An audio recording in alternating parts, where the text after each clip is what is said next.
Hello, everyone, and welcome to another Search Engine Journal webinar. Today, we will be joined by Alan Todorov.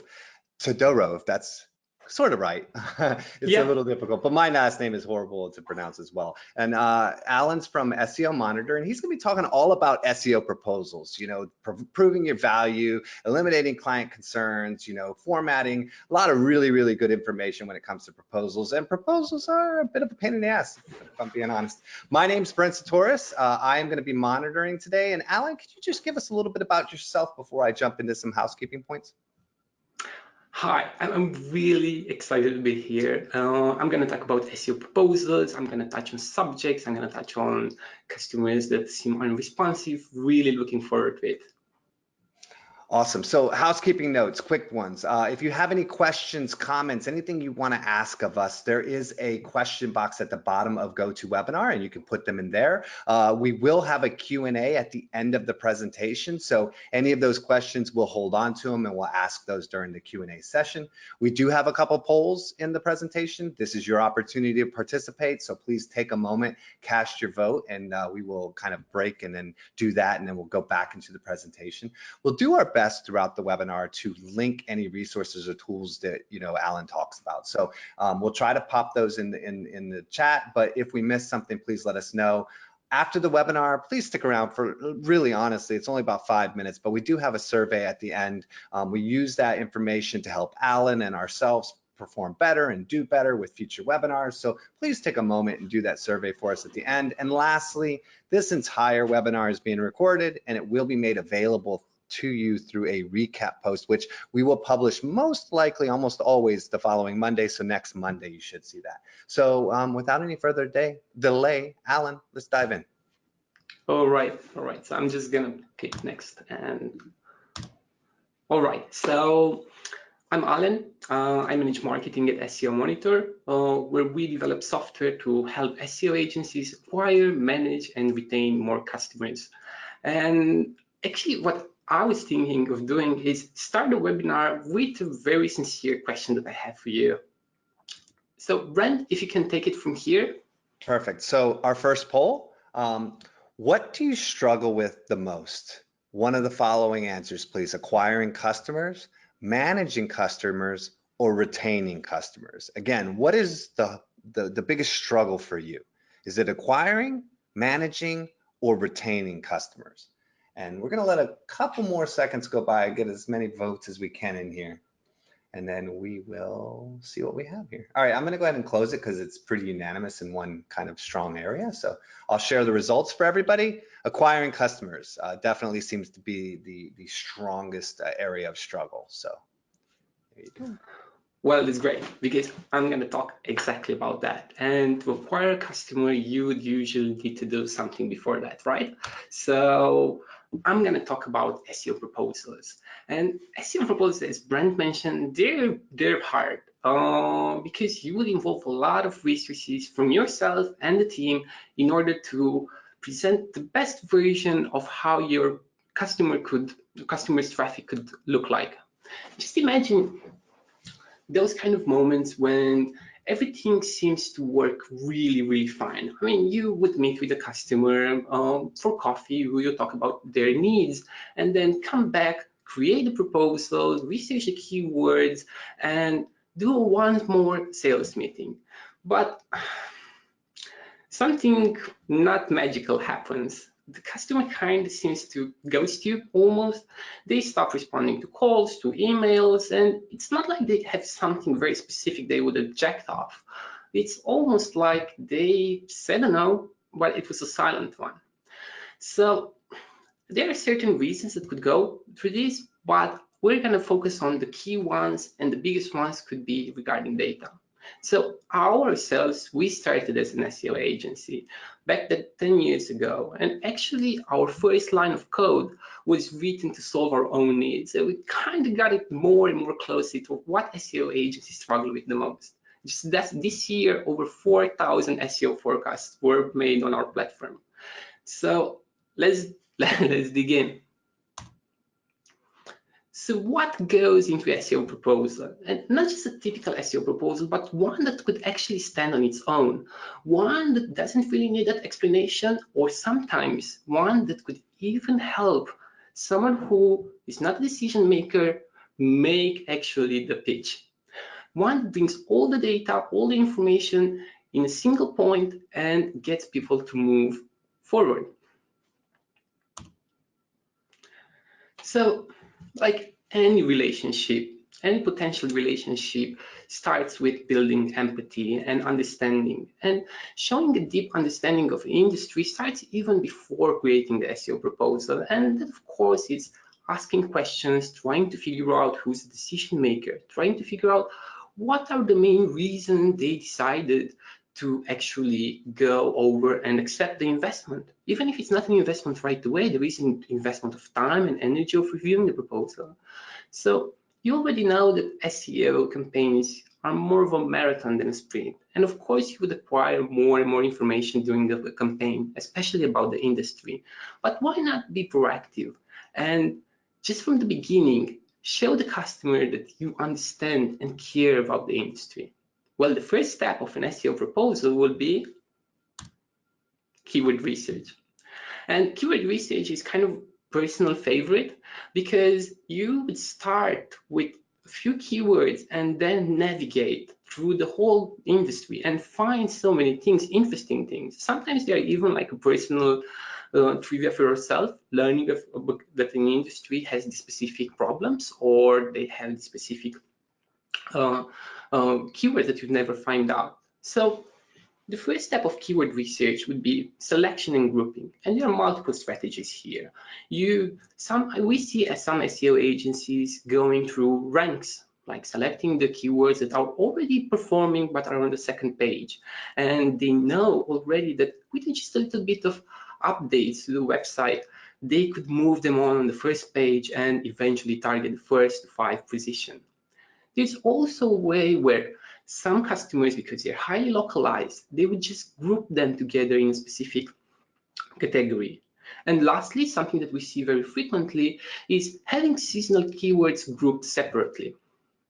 Now, another thing that I've seen added to a SEO proposal is showing yourself and eventually the customer how do mobile searches versus desktop searches have evolved. Of course, you could cite a Google mentioned metric like over 90% of the searches for this category has been like this. But why do that? Why not show the customers how many of their end customers are doing like a quick search, are trying to find answers right from the mobile phone? And something really specific that I really care about, and I see it's something that changes how people look at SEO proposals, is including search volumes. And the reason I underline this is because a lot of times customers might confuse queries that they would want to be described as with the ones that are actually the users are using. So by including search volumes, you give perspective of how many searches are there actually for this specific category. And also I included a top tip, like something that I would recommend doing. By including low search volume keywords or the ones that are branded, like for example, if you search Apple on Google, it will show Apple, followed site links. Most of the clicks will already target there. By removing those and focusing on just the ones that are you'll be reasonably able to target, creates portfolio of the industry. So you got a keyword research, and because you got keywords and they're already insightful, the next part would be to build a competitor review, right? So, and there's something interesting about competitors, like those are the ones that would already rank for those keywords. But and I've seen this with some potential customers, not ours, but our customers, they would describe their industry more in terms like other companies that are selling the same products and services. But you have actually, you're going to show them there's actually an organic competitor. It's not as much as someone that's doing the same, but someone they're competing on the Google search results. separating between those two might be insightful and new for some of the potential customers. I've also seen adding just business competitors. And when I say business, I usually refer to those websites that are actually selling something. It's not publishers or blogs that have an article for it. And with having all the competitors, you would reduce them to top 10 or top 20 and present impressions for them. Like you'd show the visibility that they already reached. And that's an easy part if you already have the search volumes and the rankings. One thing that I've seen, and it usually is, it's really requested from more sophisticated, more like enterprise part of customers, is taking a step even deeper. And that's where you would go and separate the business between business categories.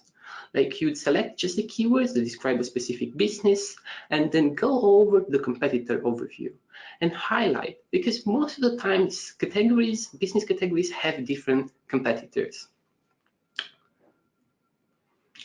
Now, as you've already finished designing the SEO proposal from the point of keywords and competitors, it comes down more of how your potential customer actually ranks and looks in organic traffic. And to do that, and to focus exactly on what SEO organic traffic is, you would want to separate branded keywords from non-branded. And well, why do that? Well, already the branded keywords, they are not the influence of an SEO campaign. And it might be even the first time a customer sees this. But we know there is a problem, right? In 2013, Google already started doing the not provided thing because they encrypted traffic. But there's actually a solution. There are a lot of tools that already do this, but there's even a way where you could do this by just using data from Google Search Console combined with data with Google Analytics. And by connecting landing pages to the ones in Google Analytics, you start driving and connecting what are those keywords that actually drive new business for them. Now, you have the keywords prepared, you have the competitors, and you've got even deeper and show what their category competitors look. So having this can put you in the place of building the SEO forecast. And I've highlighted here two words. I think they're really important. Think about it. You'd have a potential customer that have already interacted with you. They really like the pitch, and they would want to make a decision. And businesses tend to try to make at least rational decisions. And how could you actually help them do that? Is there a way where you could take all the information that you already have, all the hypotheses that you have about an achieved target, and transform that into an SEO forecast that's understood? And when I say understood, it's connected and easily verifiable. Could they do their own research on their own? Will they arrive at the same conclusions? And if not, why? Because you already use the same data that they could have access to. So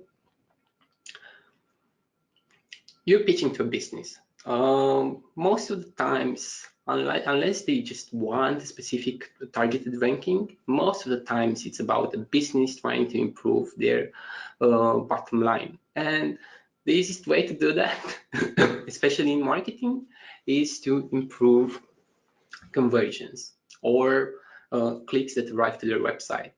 So remember that you already show the customer the keyword groups. Now, what you would do would choose a target rank. Like if they target on the second page, you could see how a scenario where they would target the first page would look like.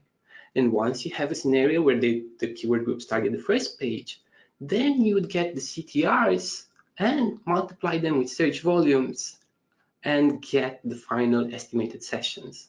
Of course, an added touch would be to also take into account year-over-year change. I'm going to show you a way to do that. So The next step, the one that really gets to the business side of a proposal, would be to use past data, that what customers already have in their analytics account, how they used to rank on a specific, how they used to a keyword, specific keyword to influence conversion rate. You should start connecting those two. So you'd have past ranking and conversion rate, and with the added sessions, you could be reliably show the customers how much more conversions, or in the case of other type of customer of websites, how many goals will be done with the new additional traffic. And separating, I mean, you would do the forecast, and there's even stronger point when we think about it. You already did the research. You already know how many keywords and where they rank. What if you would go, and it's not that hard, what if you would go and take the existing rankings that they have and model them based on search volumes for those keywords and model them into existing SEO traffic? Like, how would their company look like? How their traffic would look like from the organic channel, non-branded organic channel, would look like without the SEO campaign? Just having the same keywords that they already have and the same rankings.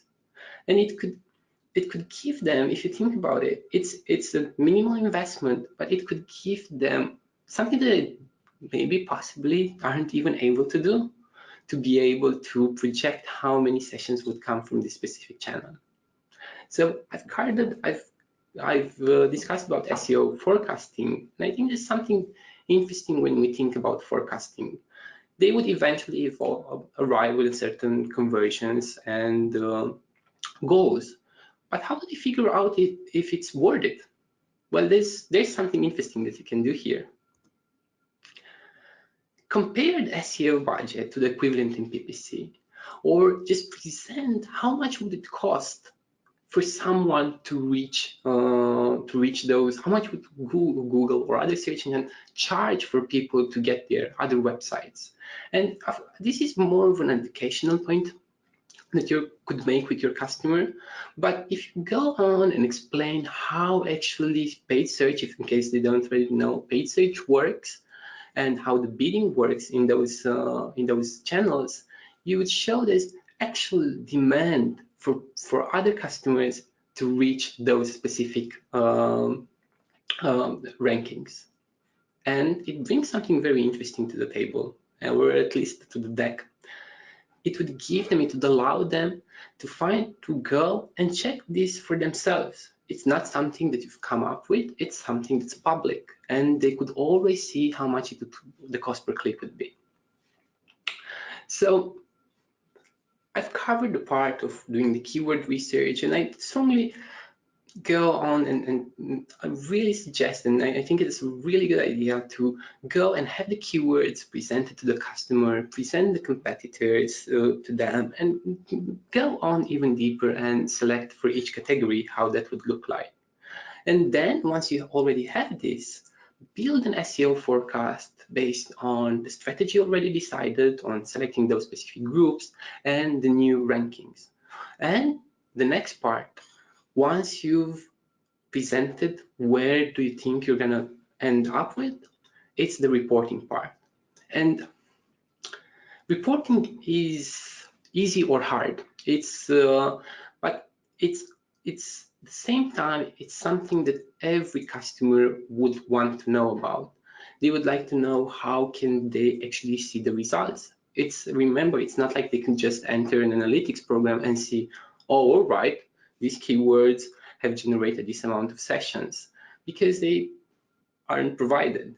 So by being upfront of the frequency, by showing them or telling them who's in charge of their account, and being really open of what happens when the targets are missed, or how you plan to fix those things, or exactly what will happen at the new meetings, that would give them a chance to start fantasizing in a way about how the relationship will go.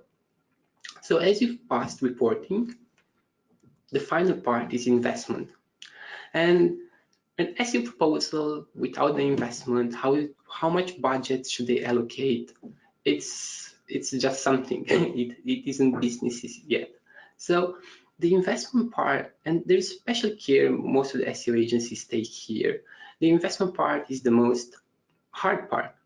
It's because this is the slide most probably customers will spend their time, especially if it's more of a decision by committee.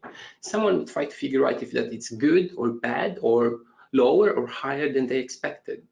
But because you shared with them each point, each keyword, and each hypothesis that you formed in your SEO proposal, then it makes more sense that it's connected.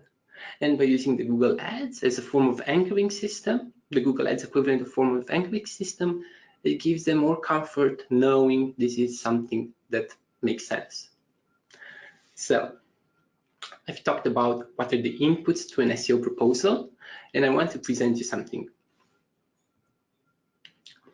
So we do a lot, we see a lot of SEO proposals, and I wanted to show you, based on those the topics we already talked about, I want to show you how an SEO proposal, a finished SEO proposal would look like.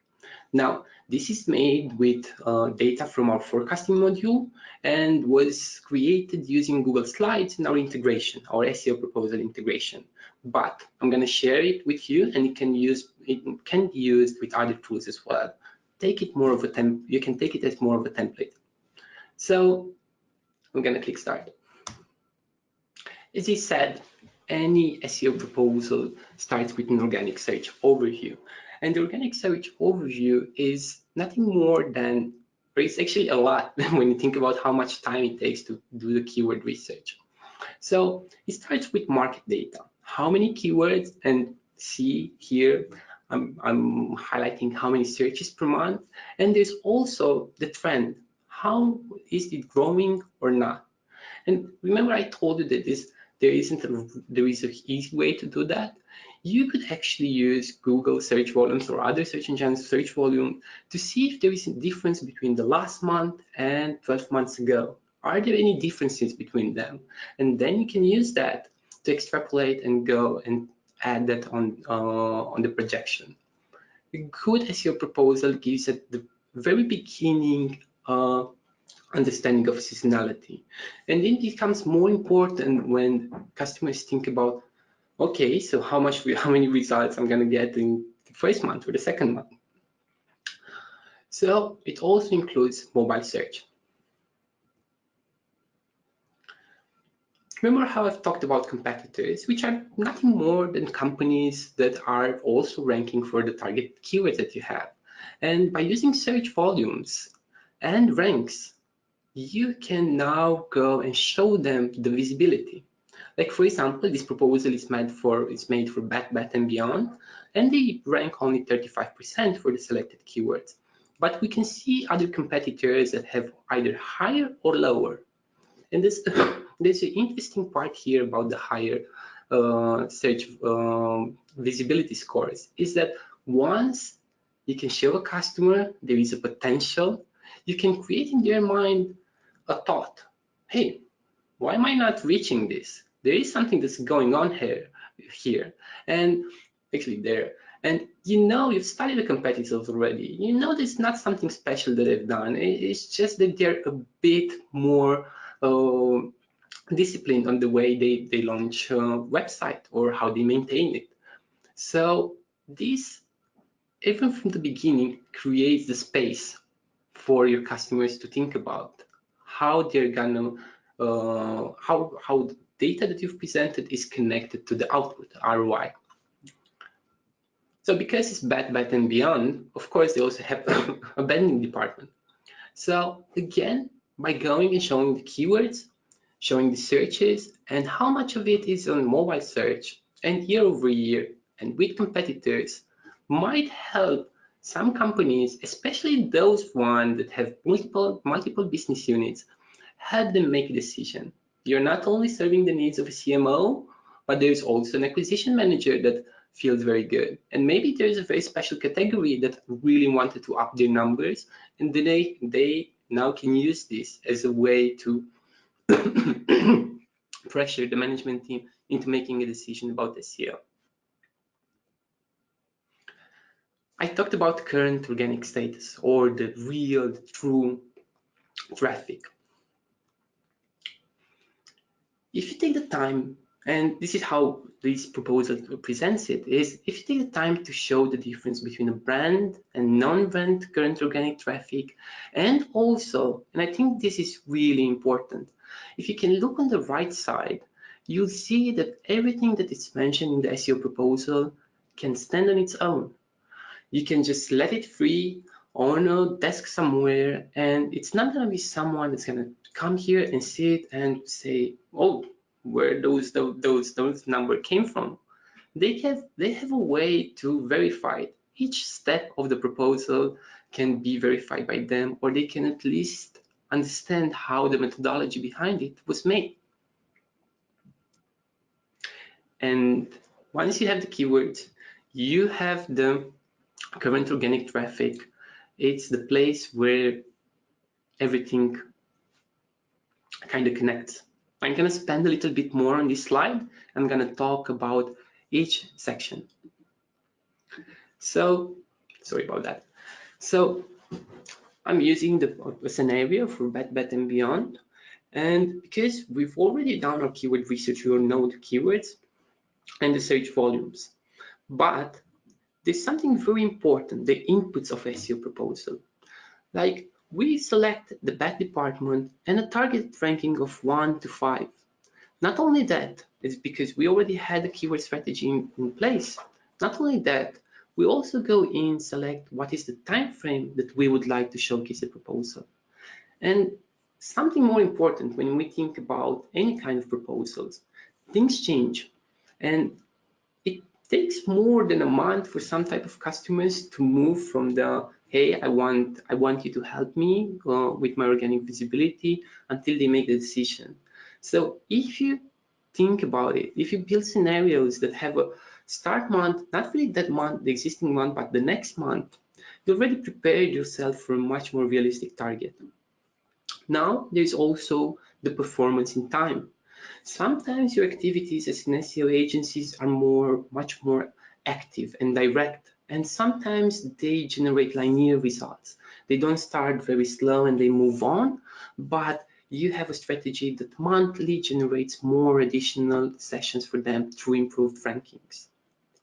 So you have the keywords, you have the search volumes, and then it's pretty easy to see how much traffic they generate, right? Because once you reach position 1 in organic search, you'd immediately get a specific CTR for that industry. Well, not really. Because why? Because right now what happened, and what we can already see us as users and SEO professionals, is that it seems like each search has its own specific features that start triggering.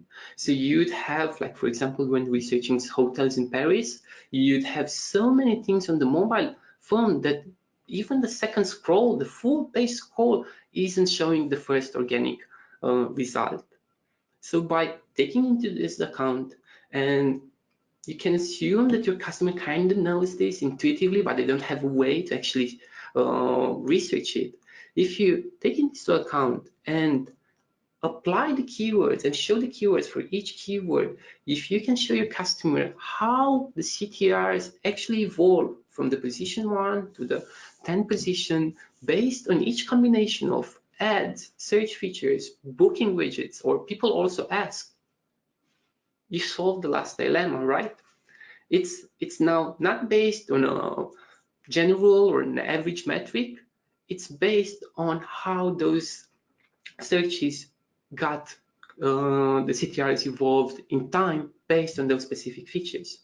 So coming back to the SEO forecast part, and once you establish the CTRs and you have the keywords, you would just need to add conversion rates. And conversion rates, sometimes it's very straightforward. They would already rank, and maybe there are some conversions coming in.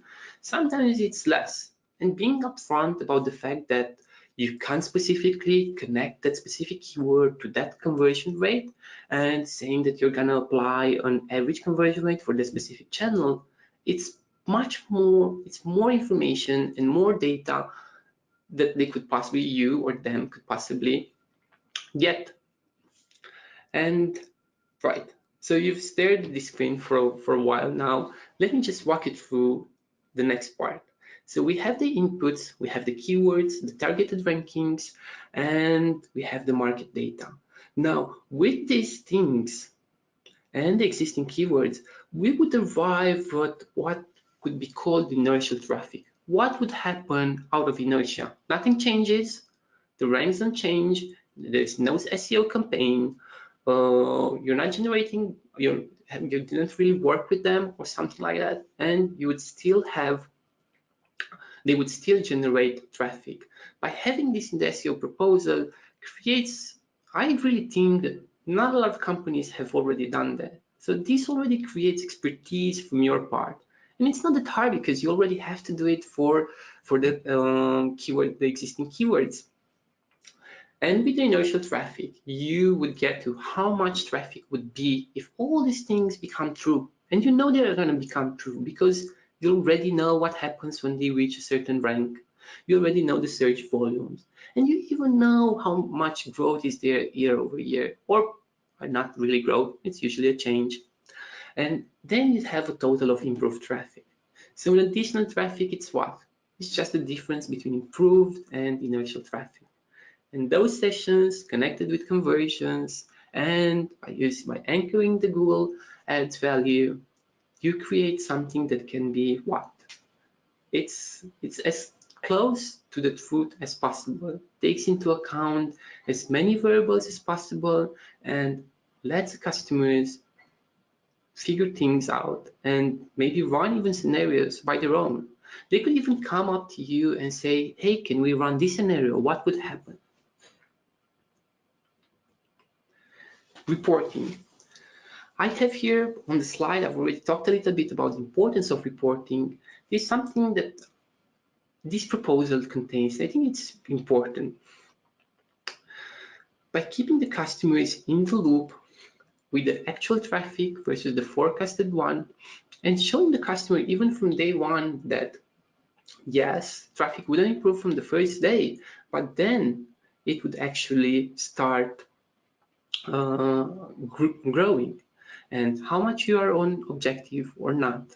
There's also this, we've also developed an app called Signals app that does something really interesting if you think about busy account managers or client service people.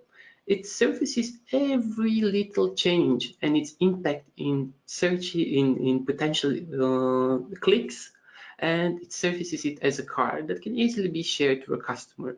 And we developed it because, especially in the honeymooning part, like the first few months of the relationship with the customer, they seem to be really interested in everything. They want to know what works, what didn't work, what's happening every day. And sometimes an analyst's job is figuring out the next SEO proposal, not really answering each little question the customer has. Investment.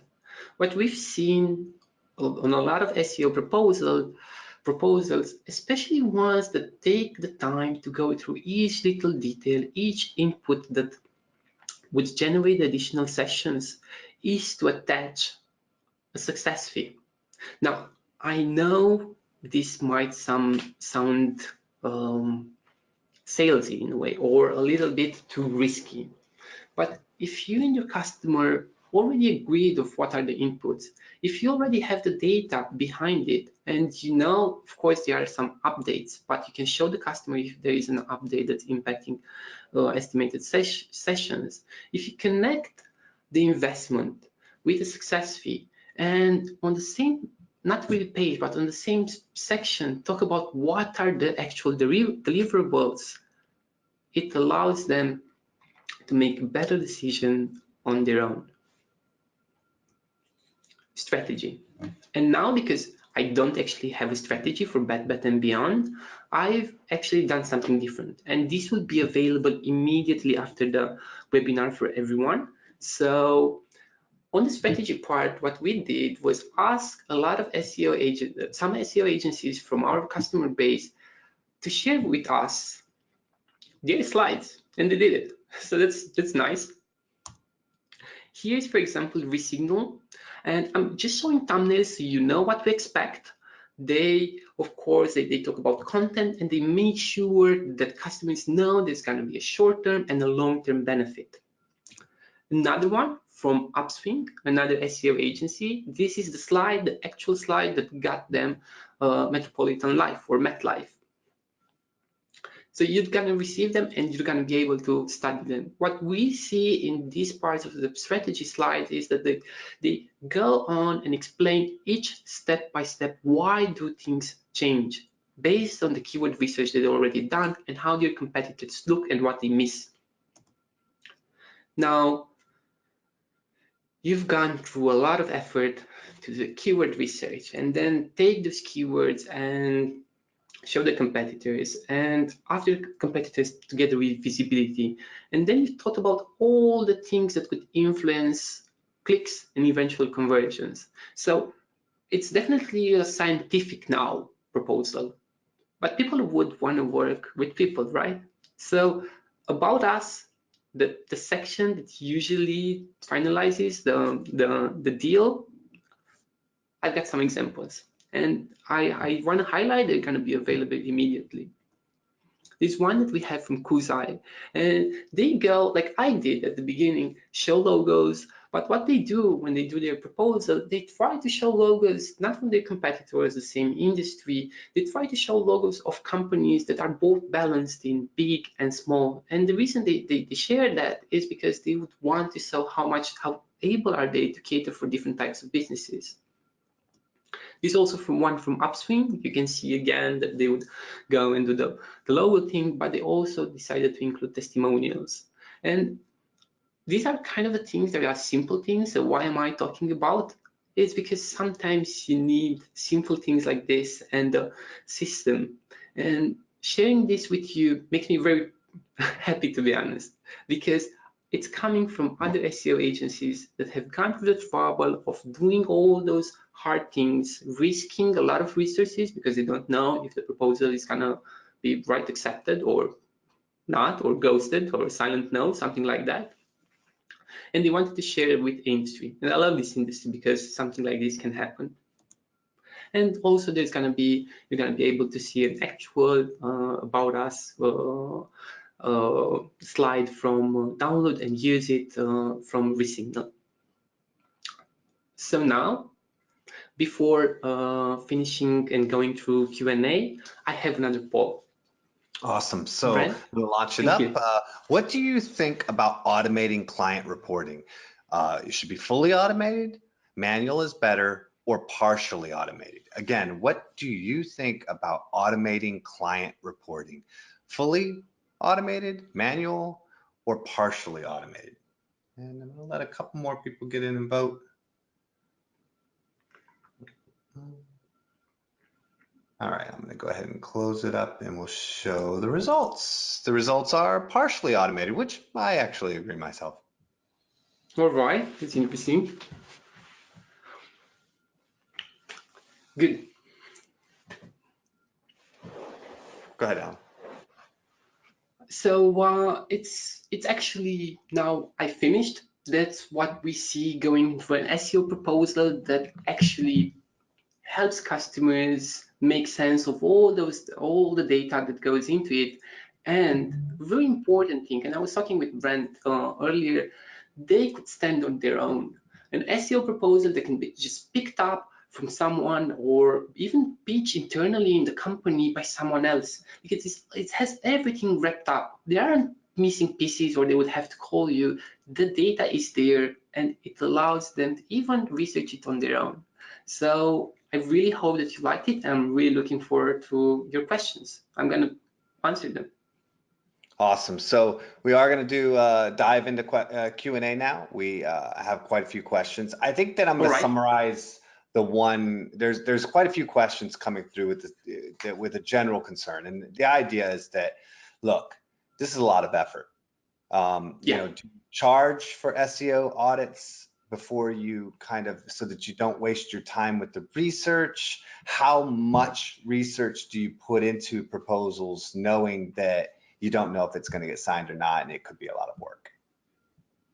So what I see is that less and less SEO agencies do charging, and that's because right now we're kind of blessed in a way. We live in an age of software and software as a service companies.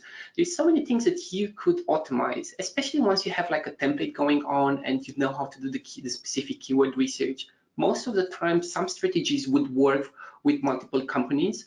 So I see less people charging for those audits. Remember, I'm not talking about the technical SEO audits where it would actually take even more time to study everything.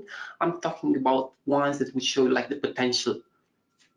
So I'd love to chime in with a couple thoughts on this as well. One, I think you always have to determine how much you want a client, right? I mean, at the end of the day, if you are putting together a proposal for some basic level work that you're going to do for a client, you might not go as far.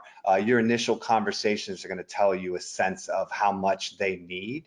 And I was mentioning this to Alan as well, but when you're talking initially, you know, what's leading you in, you want to start to find out who's the decision maker. What are the aspects that would lead to a decision being made? And it might require you to present a lot more information. I've had many conversations where I pretty much knew I had this deal. And I mean, 100%, like I wasn't even concerned. And so my proposal was a little bit easier. I've even had proposals that were an email that says, this is how much I'll charge, you ready to go? And they write back, yeah, and we send an invoice and we're good to go. But realistically, there is a ton of competition out there right now, and we spend a lot of time and energy and money just to get a lead. And so if you're really at a point where you're super concerned about whether you're going to do some basic level, you know, early information, then I definitely think you want to double down on kind of putting the energy in there. And the last comment I'll make is that, like, you know, I can typically, you know, with tools and everything else, put together a proposal in less than 2 hours. And that's, you know, I mean, I can open up a website and I can look and I can see, I can make a couple searches, I can get some data that I need, I can do a couple reports, I can pull the pieces out. You know, I'm not doing it as graphical, you know, as you're doing. I'm not including everything, but I'm going right to the meat of knowing exactly who the decision maker is, what is the points that you need, and how can I show that growth really quickly. And that doesn't, you'll find that all of this takes a lot less time, especially if you're automating. It shouldn't be tedious, and you shouldn't have to pay for the proposal part. However, one of the questions was, do you charge for SEO audits? Absolutely. I do not ever give an SEO audit for free. That is something that you absolutely should be paying for. A lot of times what I'll say is there's a cost, and then that cost is applied to the actual implementation of the audit in some way, shape, or form, right? So it's like, here's the audit by itself, and here's the audit as a part of a 6-month or a 12-month agreement, right? Where the first month might be the actual audit, and you could tie it in through the proposal that you'll do the audit as the first month. Is first month we need to research, we need to get connected, we need to get, you know, on your accounts, we need to get the data, we need to put together the strategy, have some phone calls, and then second month, you know, right at the end of the first month, we deliver our strategy and with our audit, and then starting month 2, we move forward with our strategy. And I think you mentioned something really important about SEO audits. They are blueprints, right? So, I mean, you are already delivering something that's all of value. Unlike SEO proposal, where they are most likely you can reach this, and these are the reasons that we believe you're going to reach this certain target. The agency hasn't actually started doing the work yet. What is a good research tool to use? And an add-on question to that was, is Google Trends a powerful enough tool? I would say, so Google Trends has its obvious limitation in the fact that it doesn't give you search volumes. Like, you would want to know specifically how many people would research a keyword or a topic. And there are multiple tools. And to be honest, I'm gonna just do it. I'm gonna plug ourselves here because it has a free trial and everything, and it does something that also, it takes keywords and shows you like keyword difficulty and personalization. But most of the keyword research tools, they based in their data on data from search engines, like the PPC like Google Ads or Bing Ads. That's where they get it. So you could either use Google Ads to see what search volume is there, or you could use a specialized tool like SEO Monitor or Topics, even Topics from SEO Monitor. That's totally free to do a quick keyword research. Do you recommend, as a part of proposal creation, that you try to get access to a client's, Google Analytics or their, PPC or anything like that? Or are you simply using kind of public knowledge information to be able to create a proposal?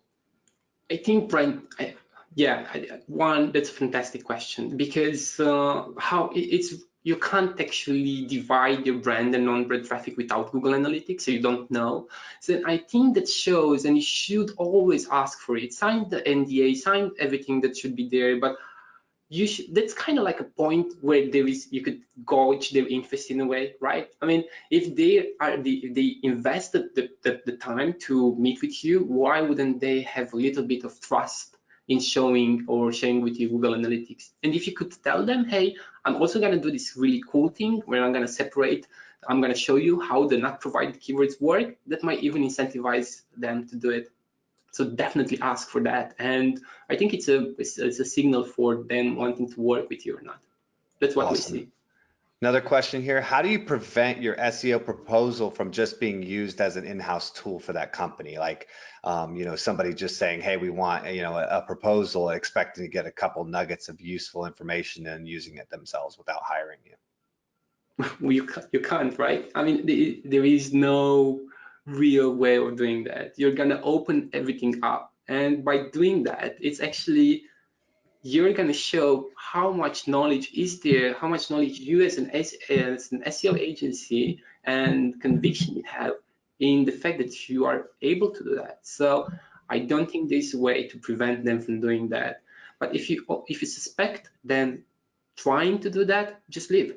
That's definitely not someone that you would want to work with. I mean, the one thing I would throw in there is that there's always something that leads to you sending somebody a proposal, whether it be a conversation, whether it be a form that they've filled out. And there's ways to, ask questions that can guide you to understanding, is this somebody who really understands what they're doing or not? What I would say is that nobody's going to be able to use the information from your proposal unless they're knowledgeable to an extent. Yeah.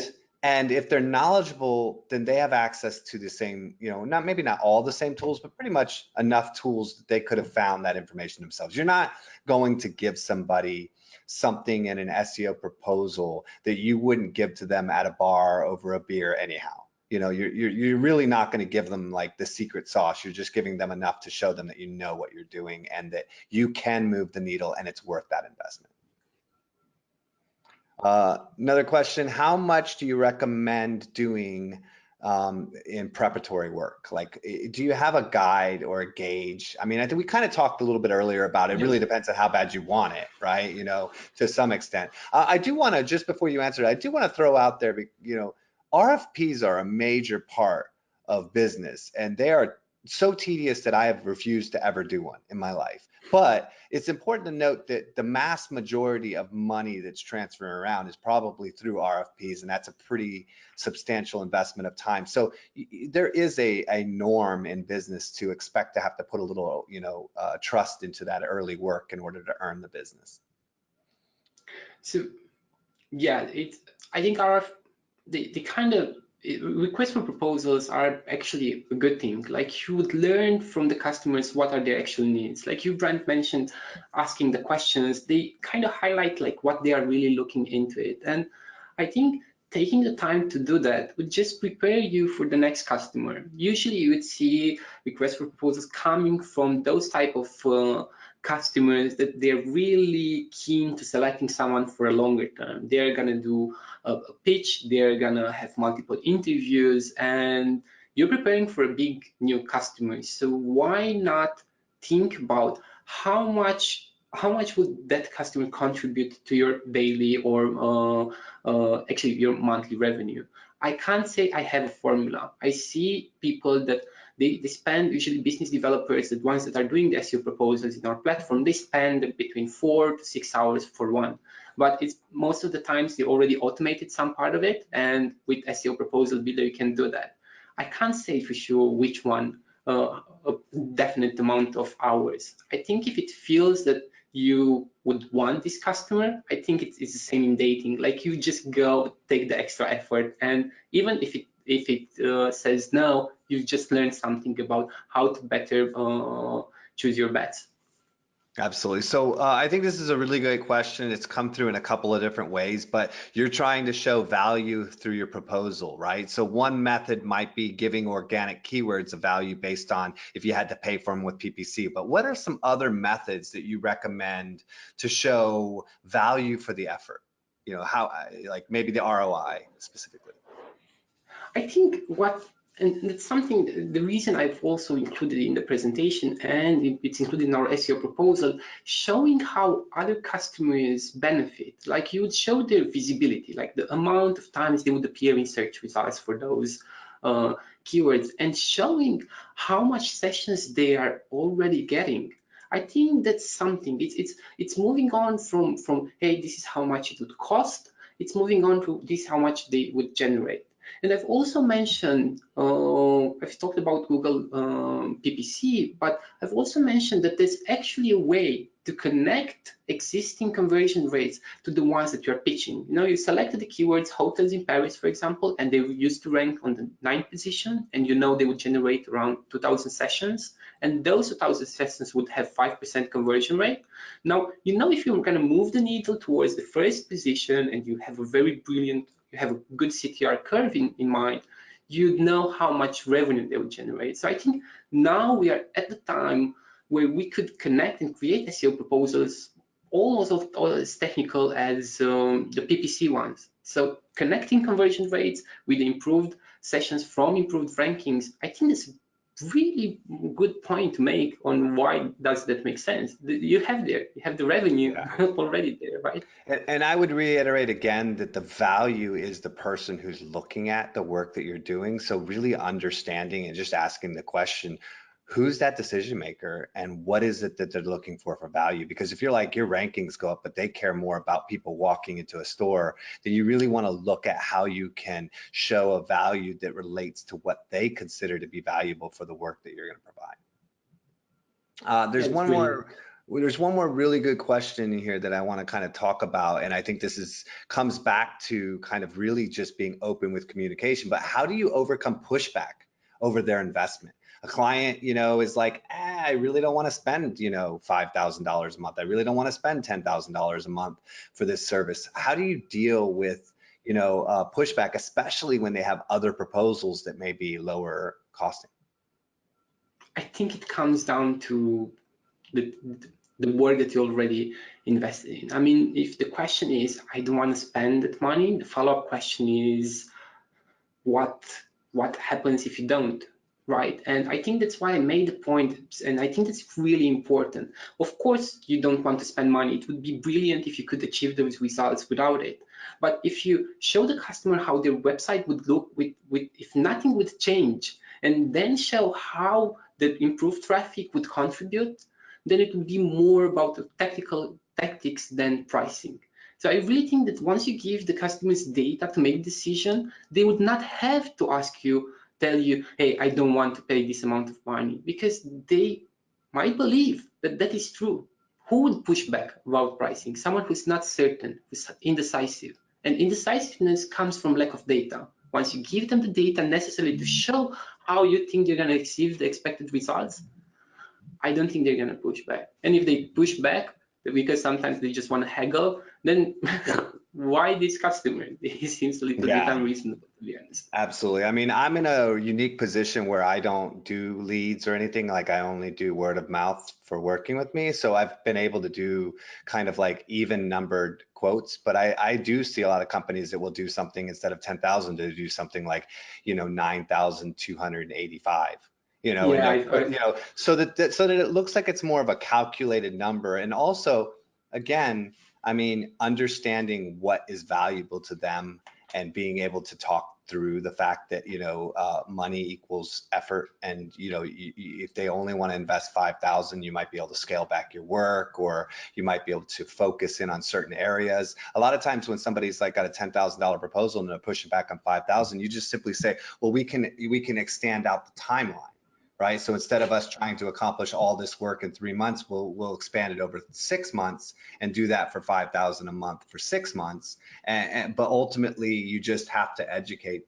Again, like you said, you have all the data based on the stuff that you showed in your presentation.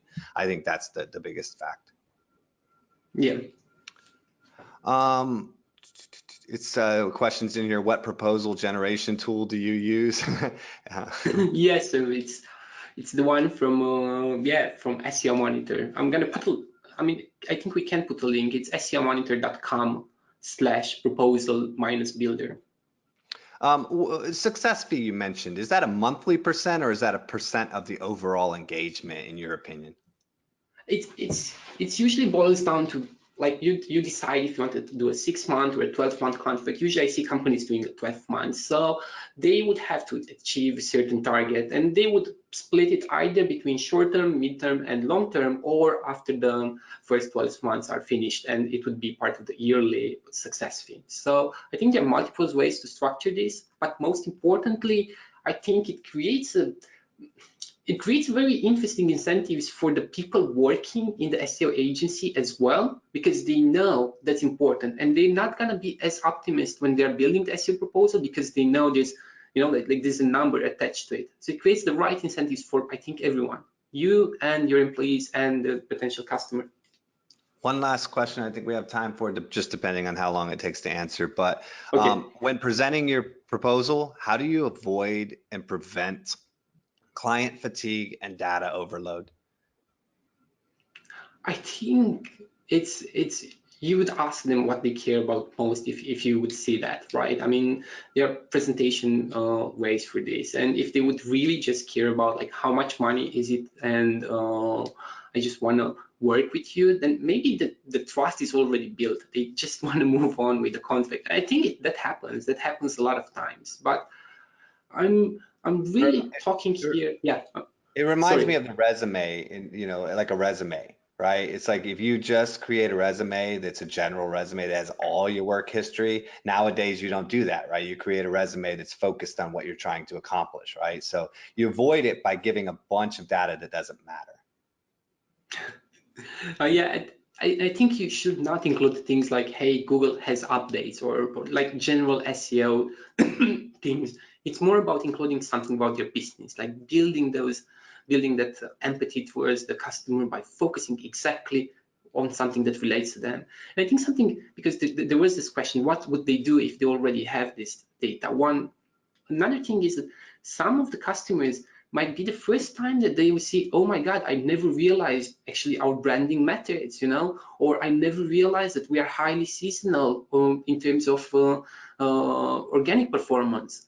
So I think just transferring information, it's data until it becomes something, until it becomes knowledge. And I think by presenting all this information, it will become knowledge for the customer. You're not just throwing, like acronyms at them. You're showing how you think about things.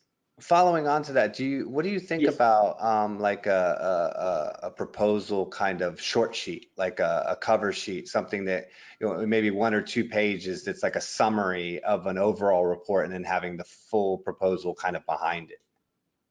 I think so I've seen it, and I think it's best, when you think about it, to think it like more of an auxiliary item. Like, you wouldn't want to start with that. You'd have the proposal, and you'd have all the inputs and talk about your company, and then if you want to refer to something, like it's sort of a term sheet, right? You have a very specific thing that maybe it's part of the contract, then you should follow up with it.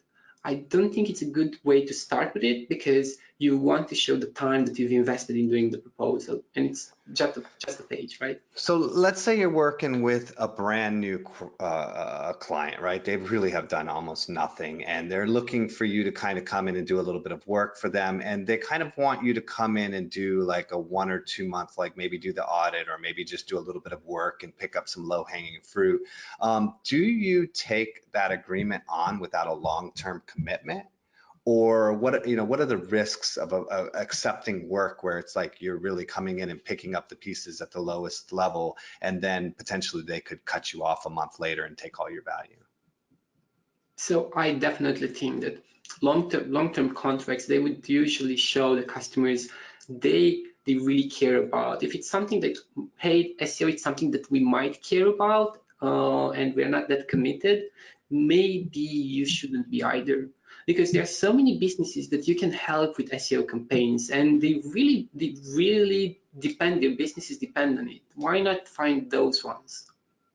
Yeah, I think that you hit the nail on the head. I mean, those are signs that you're going to deal with somebody who's going to be looking at every single report and saying, well, how much exact sales did I get for this, ranking increase? And we know in SEO, it's a great goal to be able to show ROI across the board, but sometimes it's really difficult and it takes time. So I think that's really good. And I think all of your, answers and questions and information here has been really effective in kind of showing like kind of the meat, of what a good proposal needs. So I really appreciate you taking the time, Alan, and joining us and kind of talking about Loved all it. these things. And I highly, again, I'll reiterate, not plugging you for any other reason than you really want to be automating a good part of this, and you have a really great tool. So I'll just validate that. I highly suggest people get in and give your company a trial.